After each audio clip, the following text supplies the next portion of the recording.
Impeccable timing. You're just in time for Sidebar. My name is Trevor Ombija, sitting in for Larry Mado. Let me introduce my guests real quick, beginning from my left. They insist on being called candidates now, not aspirants anymore. Kevin Okwara, Tarbo Member of Parliament, candidate, not an aspirant.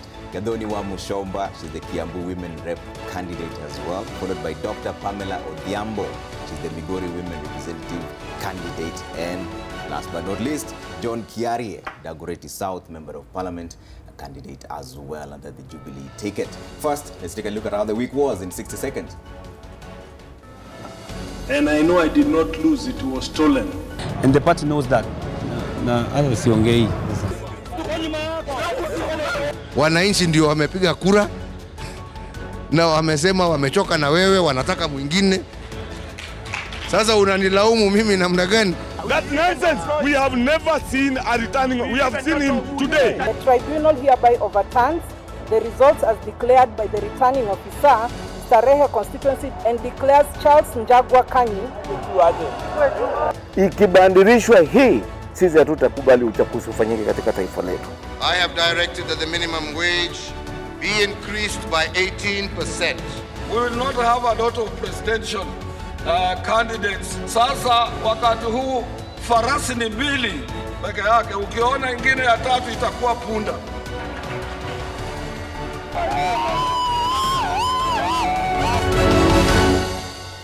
All right, let's make this as interactive as possible. You can call in anytime, you can tweet. The hashtag is Sidebar. The numbers are coming on your screen just now. We're going to talk about all the nominations, and everyone who's here with me is fresh in the political field. They're considered the outsiders brigade. And Kevin, let's start with you. What do you make of the nominations after having seen everyone complaining and people insisting that now they're going to do this and go independent? Well, I think, Trevor, I will talk about Jubilee nominations. Yes, very briefly. Not ODM. For me, I think the party was overwhelmed. The numbers were big, and we went through a nomination that we were not very prepared for it. You understand what we went through. They were actually postponed. My suggestion would be that maybe in 2022, we would be thinking about IEBC or somebody else coming to manage a nomination. Otherwise, we would not be having all these kind of complaints we're having right now. If you go to the Jubilee office right now, there are so many cases. I'm told more than 1,000. Do you believe you won fair and square? Of course I did. Of course I did. Would you have said the same if you lost? Absolutely, I would. I would. The management of the elections was not very good because I think, as I said, we were overwhelmed with numbers. And we were not very prepared for it. And that's why you find we have so many complaints in the Jubilee offices, you know that now. Okay. Yeah. Madam Gadoni, you went through the same thing and won by massive numbers. Do you believe you won fair and square? Absolutely. I did. I won by every number that came in. And fortunately, I've participated in many of these elections since 2002. I remember we were with KJ.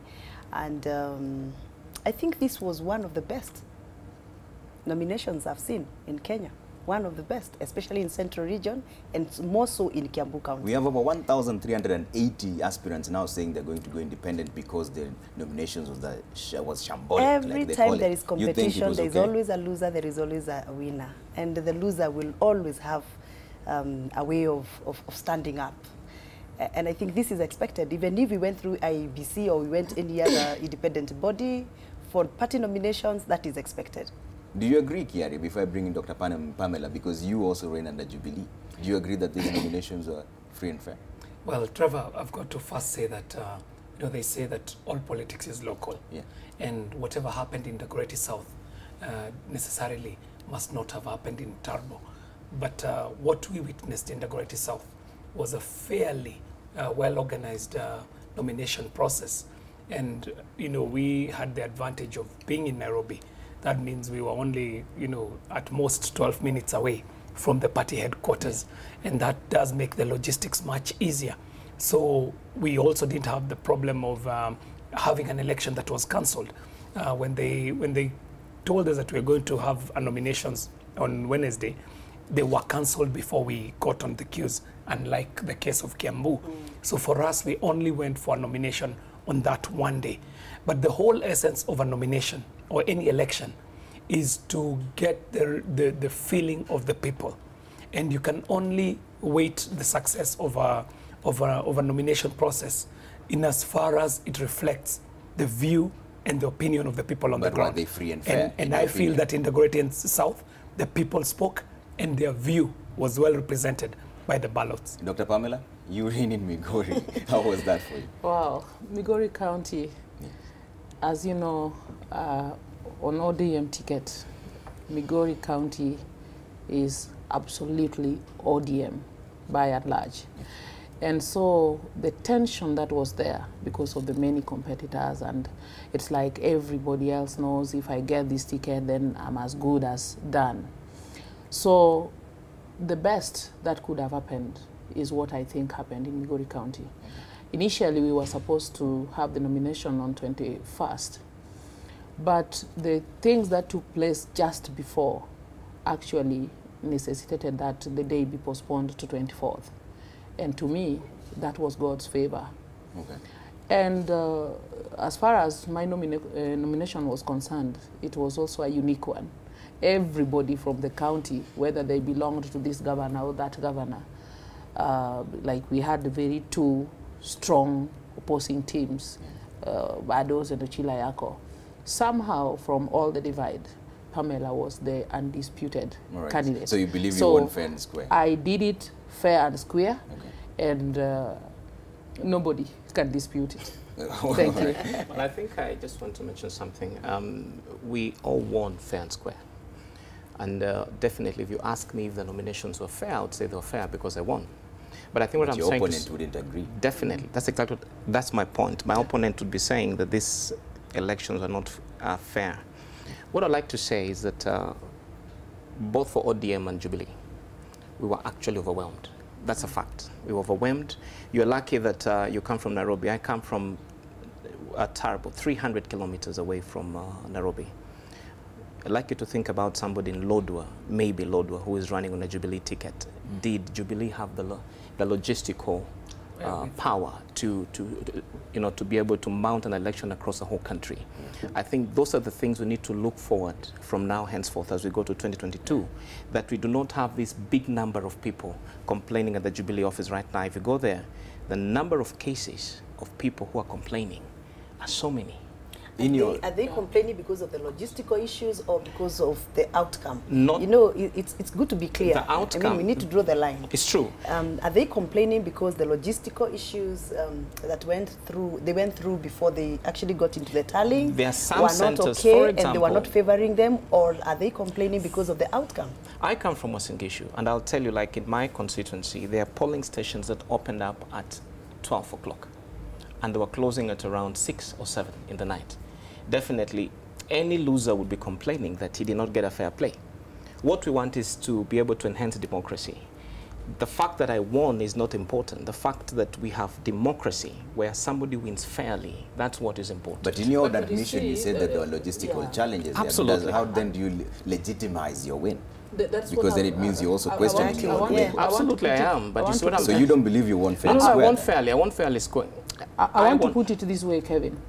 To me, because if there were logistical issues, if in Station A, for example, I really don't know what to do at a constituency level, but for me, who was looking for the entire county, I think if there was constituency A, like in my case in Migori, yes, we are aware that ODM had prepared to do what we called a staggered kind of nomination so that we had a lot of time to handle these issues, as Kevin points out.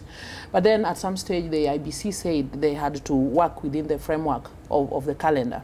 And this meant that some had to be now put close. And so logistically, it was actually overwhelming. But think about it this way. In my case, a place like Rongo constituency, they started voting at about 6:30 in the morning. A place like Korea West and Korea East in particular, they started quite a bit late. But me, I look at it this way. Myself and the opponents, we had equal chances when we talk of cases of probability. If there were only 4 votes cast because of the time, then Pamela got 3 and they got 1, then to me, so it doesn't, it is a level playing ground. So I don't think we want to sit here and cry over the logistical issues, because again, all of us, when we really desire something, the reality is when I don't get what I want, or even from God. I told you I'm born again, and I pray a lot. But there are many cases when I pray, I don't get what I want when I want it. And still I'm not happy, even with God, because I wanted it now. So I think the logistical issues need to be addressed, yes. But the complaints, like he's saying, yes, Jubilee's office is full. And we've just seen the president crying that, you see, it's not me, it's all of you. And even ODM officers, I'm telling you, these guys have been sitting down for ages. Yeah? And let Kenyans be realistic. I want to believe that today, even some of these people, if we were taken back to the ballot box, in fact, some of them would be disgusted, because the people who have spoken, in mathematics we talk of probability, we do sampling. So even if we had 1 million Kenyans voting for me, if we took a representation of that group, then they will lay the verdict. And it is also acceptable. Some point that I wouldn't want to get lost is something that you know, Mheshimiwa Gathoni mentioned, and that is the fact that for us who went through the Jubilee process, went through a process, and some of us are able to do a comparative analysis of nominations that have been done in the past. And we know Kenya has walked a journey to get to a point where we are democratically. And you can remember what nominations were in the past. I was very young in 1988, but I remember the debacle of the nominations in 1988 of the KANU party, which were Mlolongo. Now, walking that journey to the point where we got in the 80s, in the 90s, to the point where we got to where we knew nominations were just chaos. People, you know, kicking boxes, people being bought in the queues and so on and so forth. I would say relatively, we have gone through a fairly civilized democratic process with these nominations, and particularly what we saw with the Jubilee Party. And even the cases that you're seeing. And that, thank you very much, KJ. And just to add on to what he's saying, when for the case of Kiambu, you remember on Friday we had some aborted elections. Aborted, I mean, we started off, and then at some point around 3 o'clock in Kiambu County, everything was stopped. And people had already queued. We had already had people nominating, I mean, casting their votes. And then all of a sudden we were told, no, we have cancelled the whole process. And it was very surprising for us to get another date on Tuesday, only for us, we never expected to get even ballot boxes. I mean, ballot papers. We never expected, because this has been cancelled on Friday at 4. And then on Tuesday we have ballot printed with my photo.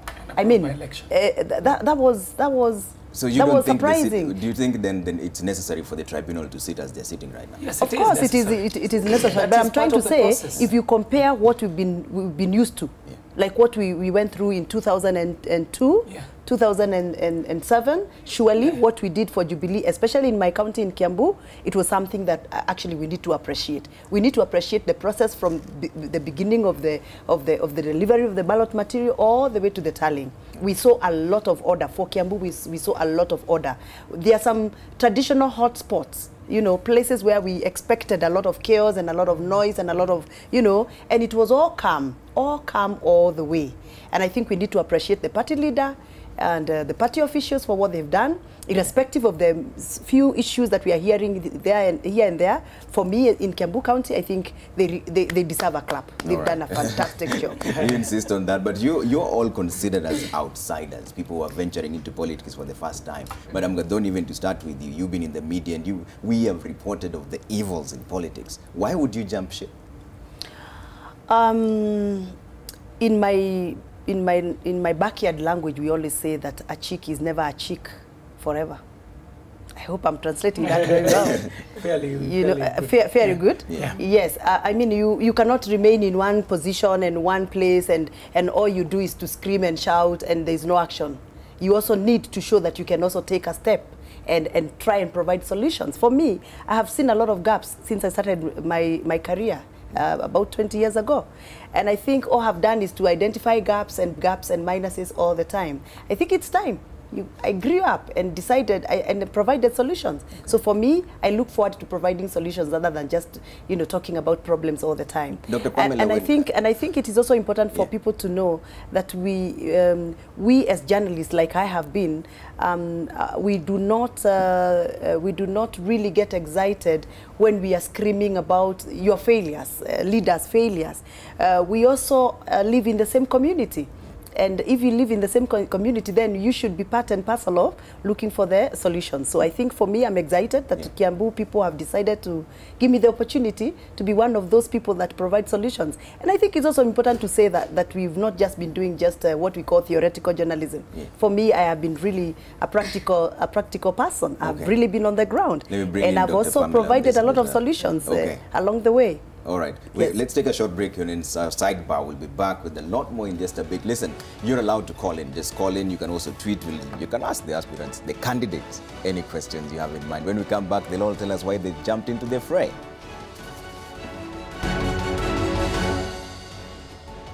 Thanks for staying with Sidebar. I'll mention it one more time. You can call in and join in the conversation. The hashtag is Sidebar. I'll ask them any questions you have. But Dr. Pamela, we were coming to you. Anytime anybody walks into politics, it's always believed that they want to go in there for their own selfish gain. Yeah. And you have also, you were a lecturer at JKUAT. Why would you leave that and come into politics, knowing all the shenanigans that happens that's there? a wonderful question, but I would want a day, someday you give me a whole day to explain to the nation. But in brief, yes, like Mudhoni was pointing out, most of the time we have put ourselves at the sidebar. I don't know why you called your program Sidebar. You know, somewhere by the side way, we are holy, we are clean. By the side. It is these leaders who are doing A, B, C, D. Now, my case is very unique because, to be honest, the kind of job I've been having at JKUAT, if you went to Migori County to do a sample survey of how many women are holding this lecturer position or whatever research I've been doing, you will find very few. And everybody was asking me why. But this is very silly. But it is the reason why I'm here. I have been one girl who has cried to God sincerely about the ills and the evils and the things affecting the local community and the people around me. In my own little ways, I've done things to try and meet those needs. So there's been this cry, Lord, for how long are we going to go on like this? And one morning, God confronts me and says, whom shall I send? And the righteous are afraid. And so I you said, decided to take what are up you that saying? call? So I decided, I am also afraid. Okay. Yes, I'm afraid because of 1, 2, 3 things. I made a long list why I'm afraid. God said, go, I will be with you. So in a nutshell, I'm here to deliver God's purpose. Oh, that's very hard to contest. I'll bring in KJ on this. In 2007 and 2013, you ran under ODM. Now you jumped ship into Jubilee. Is it that you realize that Kenyans still vote along tribal and party affiliations rather than the content of your character? Actually not. And So I've why got to did you say, jump ship then? I've got to say, you know, the road led here. And at times you're not even, there are some of us who have proven that we're not in politics just to win seats. We're not in politics just so that we can earn a living out of politics. Because some of us already had a name. We are already earning, probably even better than some of these salaries being offered in politics. But we were out to serve. And you know, when you're making a decision as to how you would serve better, the road is normally very clear. After 2013, you know, the parties that went to the election, the main parties were TNA and ODM. It is after 2013 that an idea was muted that we can have a party that is going to bring on board all Kenyans of all walks of life, regardless of creed, race, and so on and so forth. And at that time that the party was being formed, I thought this was a really brilliant idea that I would want to be part of. And I was right there, right in the middle of it. And how I ended up there is from my history in the youth movement. And you know, in the youth movement, we were not even politicking then. You remember us agitating for the institution of a youth ministry. We were pushing to get a National Youth Council. We were pushing for equal representation of young people in Kenya. Okay. And you thought that wasn't in ODM? You had to jump it ship. was my work in the youth movement that led me to the very founding members of the Jubilee Party. And as such, you know, I ended up being part and parcel of Jubilee Party. Okay, hold on to that thought in just a bit. We have a call from Eldoret. Rono, good afternoon. Or good evening, rather. Good afternoon, how are you? Good. Go ahead with your comment or question, Rono. One, I want to congratulate my good friend KJ. All right. Thank you very much. He has done really great from a very long time. Okay. Amejaribu sana kwamba hiyo kiti, and I want to wish him well. Asante sana. Swali? Swali, I want to ask my good friend from aspiring MP Tarbo. Yes. You have voted very well, my brother. Mm-hmm. As much as we are from cosmopolitan area where you are voted in, we really voted you in Kabisa. Okay. No flavor, no fear. But I was so shocked and surprised that you could still mention that Kalenjins are so tribal, yet you were really voted in as one of the members from a different community in a Kalenjin block. Okay. Especially from where the deputy president comes from. All right, thanks, Rono. After 2 days, you now say that you were... Thanks, Rono. You've made your point already, but I don't think did you mention that Kalenjins are tribal? Because now, for yours, it's the direct opposite of what happens to Keari. You were elected in a place where you don't even speak the local language. He must be picking some local politics, but I think in this forum, there's no way I've mentioned about Kalenjins or tribal or something like that.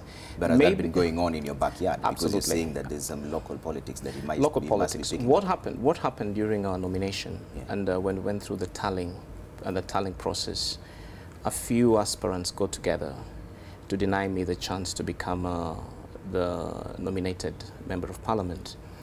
But I think those were few people. You know, Mr. Kevin was voted by everybody. I got votes from as far as deep right inside Kalenjin land. I think the politics is trying to pick at the politics that were around the tallying center, which so far we sorted out. I think Tarbo, as far as I'm concerned, is a very cosmopolitan area. When we campaigned, we never campaigned on the platform of tribe. We have all the 42 tribes in Tarbo. What happened in the tallying center was very unfortunate, and I don't think I'd want to discuss that here. I think it is something behind us. We want to build a cohesive society. We want to bring everybody on board. And I'd like to mention this, that maybe some people have taken me off, off the line. The Kalenjin people are not tribal. I think that is something, it's a politics they're trying to peddle. Okay. There are people who have allowed others to build in their place. We have bought homes in their land. I think we as Tarbo people are people who are living together as family. All right. Hold that thought. Let's take another phone call from Samuel Nyanyuki. Samuel, good evening. Yes, good evening. Yes. Niko salama? Go ahead with your comment or question, sir. Mimi nitaongea tu comment, lakini nitaongea na Kiswahili. Sawa sawa, endelea. Okay, ninataka kuongea, kuna mtu ako hapo amesema it was not fair and fair election. Sorry, it was what? Kuna mtu amesema haikuwa fair. I want to support that. Okay.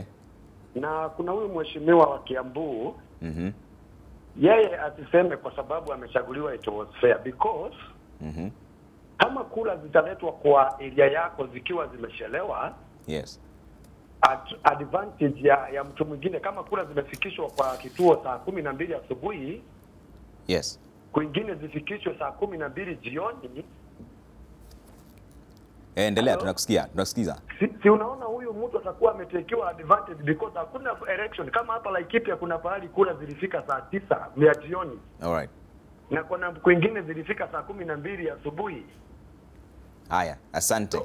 Asante, you already made your point. Ningependa kusema it was not fair, postponing everything as this. Watu wengine walinyimwa haki zao, wakaomba ruhusa kwenda kuvote, wakanyimwa hiyo nafasi ya kuvote. Haya, asante Samuel. Thanks, Samuel. That's Samuel from Nanyuki, and that was directed to you, Madam Gadoni wa Mushomba, exactly. So I will let you respond. Amesema naitwa nani? Is Samuel. Samuel, yes. Thank you very much, Samuel. But I would want to comment on the same line, or to direct his questions on the same line, that if elections started in a certain polling station at 3 p.m. Like in my case in Kiambu County, in Githunguri constituency, about 5 polling stations started voting after 2 p.m. Yeah. And I'm still here saying it was fair. It was fair because when the ballot arrived, all of us started getting our votes or getting elected at the same time, the same pace, and the polling station was closed at the same time for all of us. There's no time that I was voted and my opponent was not voted. I believe so, because the polling station was open at the same time. But someone's argument is that some polling stations were open later. So it means if you're not voted in that region sufficiently like I was, then it means you're not needed as a leader in that area.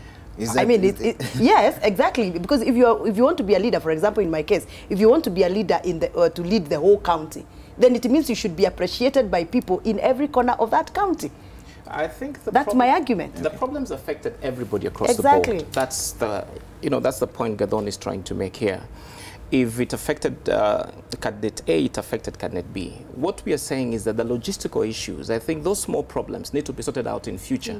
But I think in terms of fairness, we all received the same share of problems, and so nobody should complain. Exactly. Right. But there's a question you posed to us, and I think we didn't dwell much on that. You said we are termed as outsiders. Did you mean that? Yes. Because you're jumping into the political scene, and you don't have that political lineage. Yeah. So this is a new area you're venturing into. It depends with how you define politics. Maybe the question to be asking is that who is this guy with the lineage? Who is the insider? The insider. Yeah. To me, yes. that makes me echo what Kerry was saying. Kenyan population have gone through some metamorphosis, and they have reached a certain level. Today, Kenyans do not want to choose a leader because they were born in a king's house, but they want to choose a leader because the leader has something to offer. The leader has got some idea that seem to be able to solve some problems that are existing around them. The leader can deliver. All right. And I think to us who are newcomers, something that I wanted to add to his point is this. You know, in Kenya, as we sit here today, as a lecturer, as a pastor in my church, as a member of my community in Migori, I've not been there silent watching wrong things happening in my society. But look, the real decisions that will deliver real solutions are made on political arena. Okay. You know, it is in Kenya, the professionals have no say most of the time, but the politicians have. Okay. So, like, if I was to further my call, I thought whatever things I've been able to do and whatever things that I've been petitioning God for, I believe he feels I can handle them better from this position of authority where I have the ultimate decision and I have the power to influence the decision that is happening in Parliament, which is the main organ that makes decisions as to what is happening where. But then there's always been the concern that once a newcomer comes in, they get absorbed into the system. And that's why I want to respond directly and say, the very public that are sending us there, I want to challenge them and say, once we are there, let them back our righteousness. Okay. What I mean by that? Look, in Kenya there is this widespread thing of kitu kidogo gonya, as they call it. Now, you see this government thing. Yes.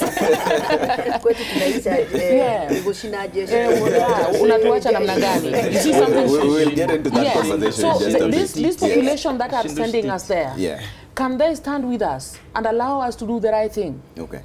If they can do that, then it's okay. Very briefly, KJ, because we're about to take a break, and we'll get into the government mentality that we're talking about here. But KJ, very briefly, before you take a break. There's so many surprises in this election.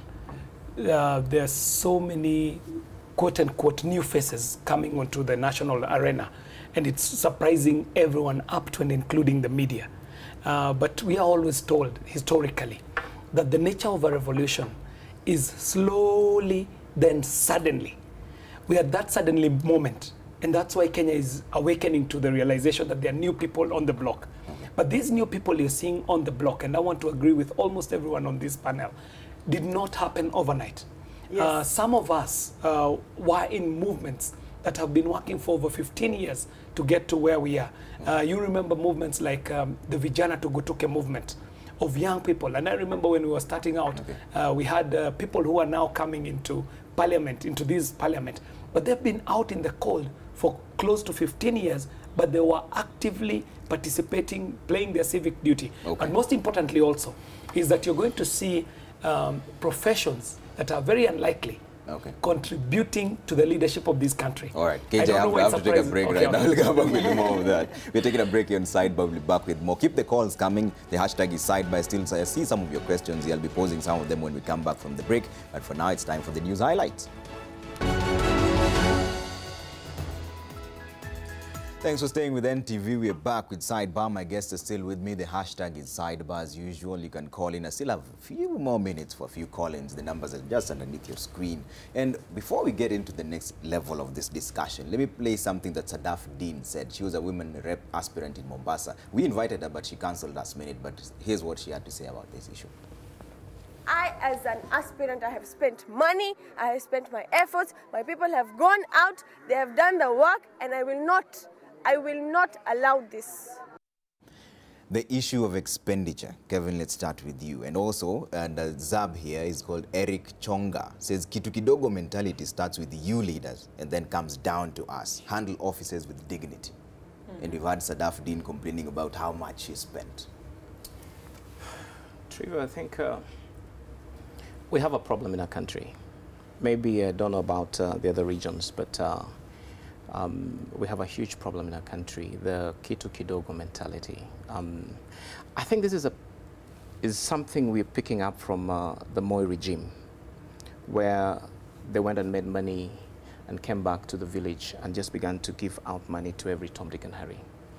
It's something that we need to grow out from. I know that there is a law that prohibits us to give money in campaigns. But then I realized that the Mwananchi is very expectant from the politician. Anytime you go campaigning, for me, for example, I remember I went to certain places to campaign, and they would tell me, you finish what you're saying, and then give us the money. Ile unasema tutaki. You know, ile unaongea, hiyo sio ya muhimu, wewe tupatie pesa. You get me? Did you give the Kitu Kidogo they were asking? Well, no. I think that is a discussion of another day, but it's not, because here Brother says that the issue of Kitu Kidogo starts with you. Eric Chonga says it starts with the leaders, for example, I go to church or a funeral. You expect to give some money. If you don't give any money in a funeral, you're done. They think that you are not responsible enough. It's something that we need to plow out of our society. It's a big problem, and that is why you find people come into a constituency. They have a lot of money, and they end up driving the entire crowd crazy because, you know, when they see the politician dishing out money, they follow that politician. But then that is not, you know, everywhere. There are certain places where I know that there are politicians who have been able to give so much money, but they did not get the vote from the people. Gadoni, was that the same situation in your area, in Kiambu? I want, first of all, to support the person who's sent you a message that it starts with us leaders. There are leaders who are known. They don't dish out money. And fair enough, they are elected back. There are leaders who people expect that they will give money because they brag about the money and they operate with the money. And of course, the audience or the voters expect them to share the same loot. For my case, I think from my background, I didn't have even that much money to share out. I could not even afford even to have more than 2 vehicles on the road. And people gave me a lot of votes in Kiambu County, over 400,000 votes. And they actually told me, for you, we don't need money because we know what you do for us. We know what you deliver to us. So walikuwa wananiambia, wewe mama pita tu, wewe enda. Come during that day, we'll give you the votes. Lakini hao wengine wakikuja, lazima watupatie pesa. What does that tell you? As leaders, the way we package ourselves, the way we sell ourselves to our audience, the way we work for them, for those who are elected earlier on, I think if you fail, then you have to blindfold your voters with something. You have to have an excuse. If you worked, because I remember very well, there's one constituency I visited just recently, about 2, 3, 4 weeks towards the final party primaries. And the leader, who is an incumbent, said, you know me very well, I don't give you money. And he's been there, and this is not his first term, and I will not give you any money. We pray, Wamushomba will pray for you because they know me, I pray for them, and then you all go home. And they never complained. We went to the same place with another politician, and the people refused to go. And they said, you must give us money because you have not delivered to us what we sent you to to deliver. All right. So I think it all starts with us leaders. If I work and deliver, people will not expect me to go back to my handbag and dish out. If I don't deliver and still am making the money, they expect me to share whatever I have looted with them. All right. So Dr. it starts Pamela, from us. and you also brought this up, the government mentality. Yes, the How was government it in mentality, Mozambique? and I want to echo what he said. Yeah. This thing, whoever is talking there, Yes. it could be right or he is right, Eric because Chonga. it started with some leaders. The honest truth is that most of our people are poor. And some of them actually come to you with genuine, like the other day, a woman came to my house with a child who was dying. What is the issue? I need money to take this child to hospital. In that context, what do? You have to save the child, you have to give. Now, the issue is that the thing might have started with the leaders, but now it has become a vicious cycle, to the extent that in certain areas, you would not be let go if you didn't give them anything. Like my case here to say, I think is very similar to hers. Yeah. From my background, I had no money to give, but I had facts, I had ideas, I had 1, 2, 3 things that they have seen me do in that community without anybody giving me the kind of money that they think politicians have. So I think we must not deny that it is not a problem. It is a problem because of poverty. It is a problem because of those who had gone ahead of us. And it is an issue that we really have to solve. And what is the solution?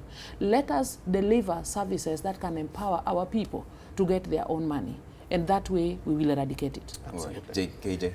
Trevor, in the runner-up to this election, I was actually really worried that money was going to be an agenda in these elections. And in fact, you were quoted in one of the dailies as saying that in this particular Dagoretti South nominations, you've never seen so much money. And not only me, even people who visited the constituency. I'm telling you, Trevor, anything and everything that could be bought was bought, including people, processes, systems. They attempted to buy votes. So we were very worried going into this election. But what we are realizing is that the more we speak with our people and engage with our people, like I was in the constituency, the whole term, working with communities, working with the youth, working with the women, and every time we were with these communities, I took it as a time to have civic engagement with these people. And it wasn't only me teaching. I was also learning a lot from them, to a point where now we got to the elections, and I was so surprised that out of all the candidates that were running for this MP seat, including the incumbent, I was the only one who had a written, published manifesto of what I was willing to do for Dagoretti South from 2017 to 2022. I was surprised that some of these people had made money an agenda. Some of them were saying, and I won't name names, that they were running for higher seats, that were county seats, and all the money they had invested for that, they're going to shower it into this small constituency. Some were saying that they were allocating up to 300,000 shillings for each polling center on voting day. That's amounting to around 8 million Kenya shillings to be used to buy voters on voting day. However, what I was saying about the electorate is that they are getting really smart. I know there was something that was trending in the constituency where they started talking about hoteli. Tutaenda tukule kwa candidate fulani, alafu tupige kura kwa KJ. Na ikakuwa sasa ni hoteli kabisa, to a point where we were seeing it on our social media every day. Young people asking, hoteli leo iko wapi? And they would even say the amount. Leo hoteli ni ya 300, kesho ni hoteli. So how then does that mentality change? Now, what was amazing, I started out saying that I was worried that money was going to be an agenda. What was amazing is what has happened, especially in Nairobi and Kiambu counties, in this nomination exercise, where we saw people who had made money an agenda being flawed so badly. And in fact, this has got to be said about the processes, especially in the Jubilee nominations. When the president read the Riot Act and said that we are not going to have violence and we are not going to have crooked means when we are running the nominations, some of this money could not find its way to the centers. Okay. And then the young people were also very vigilant. So money is going to be a factor in our elections, but we can be smart about how we do it. But going forward, which is very important, Trevor, it's upon an incumbent on us who will be given the mandate to go into parliament to also take into consideration this social welfare issue. We've got to think about social welfare interventions to make sure that not every social welfare issue becomes the issue of an MCA or an MP or a women rep. Okay. So that it's not the MP to always do all the funerals, to always do all the harambes, to always do all the school education and so on and so forth. But these are mega programs that need to be looked into. The issue of the expenditure she was crying out about, we can also not throw it away. Why? Because you have to facilitate yourself, you have to move. Like in my case where I was so the question doing then is, where county. does that money come from? The question is, because we've had some aspirants say they've spent up to 10 million. That is the wonder. I'm telling you, 8 million for a day, for nominations day only. No, we've had even people spending even more. Like in my county, I think it is all known that in Kiambu County we had one candidate who was vying for a governor's seat who was actually quoted saying that he has more than a container of money to dish out. And it is there in records. I mean, and people took the money and they referred to the money as a hotel, like KJ is saying, and they actually took the money. I remember one time I went campaigning into a village, and of course not campaigning. For me, I was using my platforms like, you know, social welfare platforms where I would go, probably maybe sort out a medical case and sort out a domestic issue and pray with the family and leave. And then the person would follow me. And everywhere I went, he would always ask people, Wamushomba was here, you love her? And people would say, yes, we love her because she prays for us. And then she said, okay, she prayed for you, but she did not give you money. Can you line up for money? And people would queue for money for hours. To some extent, they would even go to the extent of even sitting down. Your mother, your grandmother, your grandfather, and your children, all of you seated down and all queuing for money as you sit down. It was such an embarrassing scene. What I'm trying to say is this, money did not interfere with most of the outcome of our nominations. I think, you know, politics is very local, as we need to agree. The politics in Kiambu is very different from the politics in the rural areas. And I want to latch on what she said. You know, we come from areas where we have extreme poverty. You talked about going to a place where you are besieged. You know, you've talked to people and they can't release you unless you give the money. What do you do? We need to deal with poverty levels in our country. You know, Kiambu and Nairobi, you people are, you know, are living in the city. You go to a place like Migori, come to a place like Uasin Gishu, deep down in the village. There are people who are poor. You go talk to people, and before you leave, you are besieged. We need something. What do you do? If you don't give them money, they'll stone you. So I think money and politics is something that we need to discuss in details. Maybe entrench a law that we should, as politicians, not be able to give money outside. But I'll tell you, in my county, I know places where people used more than 200 million to get votes. On that brief notice, let's take a short break on NTV Sidebar. NTV Tonight is coming up with Mark Masai and Gladys Gashanja. My guests are still staying with me. Maybe a bit of a parting shot later on in between the bulletin. Stay with us.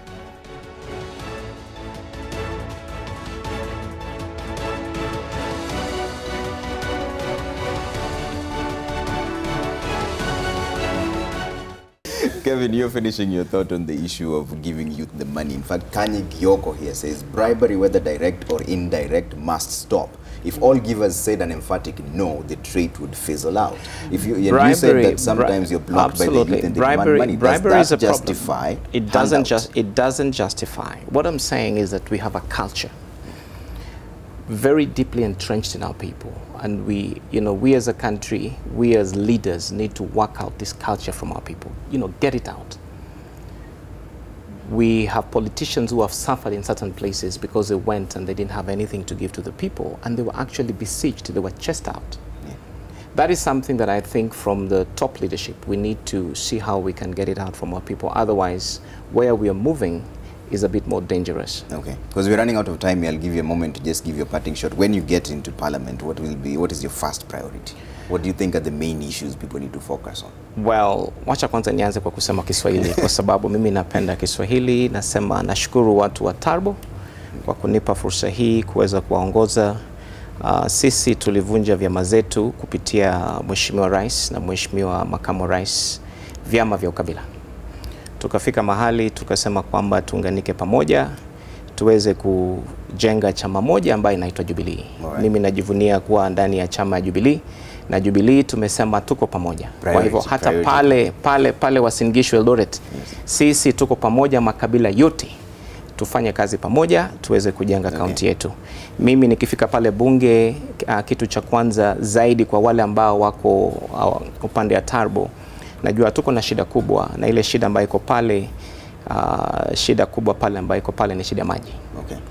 Wale wakazi wa Turbo kuanzia maeneo yote pale mashambani wako na shida maji. Mimi ningependa kupigania hiyo kabisa. What are your first issue? Absolutely, we have very minimal time, so maji Turbo lazima ipatiwe maji, na lazima tushughulikie na elimu Turbo. Asante. Asante. First of all, I want to say thank you so much, Ombija, for giving us this opportunity. I also want to say thank you so much kwa watu wa Kiambu, kwa sababu walionelea ni vizuri sana wanipatie kura. And they gave me a historic win. They gave me 400,000 plus. Get into there, when I get in there, first of all, I want to promise watu wa Kiambu that I'm going to be the voice that they have always wanted. I want to deliver on the physically challenged population, which is actually not well represented in Kiambu County. For your information, we have over 40,000 children who are hidden in our homes in Kiambu County because they are not able to access just basic education. I want to deliver on that, and I want to make sure that I open up agribusiness in Kiambu, because our county is so well endowed when it comes to agricultural potential, but we still are not able to connect the line. So I want to make sure that I do that for Kiambu people, so that the women can always smile and the husbands and the men can feed well and do their job well. Dr. Pamela. Thank you very much, first of all, for allowing us to be here today. And I want to thank the population of Migori County, the women, the men, the youth in particular, and the physically challenged. I have the certificate here. So all those who are doubting, let them smile. And as a matter of priority, water is a challenge to my women of Migori County. Education of the children. Our schools are dilapidated. And for me to help the mothers, I'm passionate to see that their young children sit in a clean place. The marketing of whatever merchandise they have, and programs that can empower the youth. The old people, this thing of people getting the senior citizen, you know, this allowance from the government is a myth to them. I promise it will be a priority to me. By September, even if it is just 100, but every other senior citizen in Migori County must get it. KJ, thank you. Very briefly, we're running out of time here. Thank you very much, Trevor. Thank you very much, NTV on Sidebar. I'd like to first say a big thank you to all the people of Gando, Reruta, Waithaka, Motoine, Odhero, and Rodhemeto wards who came out in large numbers and ensured that their voice was heard. And I'm saying to them that please do not relent. We've got work to do on August the 8th so that I'm able to deliver on my promises. Our promises were very simple to the people of Dagoretti South. We were going to do the basic work that a member of parliament ought to do. One, we're going to be representing them in parliament.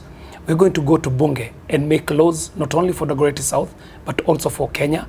And then finally, we're going to do development. And for our development, we are saying that beyond the infrastructural development, we are also looking to make a different kind of development, which is developing our people. And I'm inviting all the residents of Dagoretti South to go to www.johnkiari.com. Have a look at our manifesto, critique it, add to it, and that's what we are promising to deliver after August the 8th. We have to leave it there. Gadoni wa Mushomba, Kiambu Women Rep candidate, Dr. Pamela Odhiambo, Migori Women Rep candidate, Kevin Okwara, Turbo Member of Parliament candidate, and John Kiari, Dagoretti South Member of Parliament candidate as well. And Mark, I know you've had it here for the first time, so we are going to make sure that they keep their promises and we'll keep them on toes.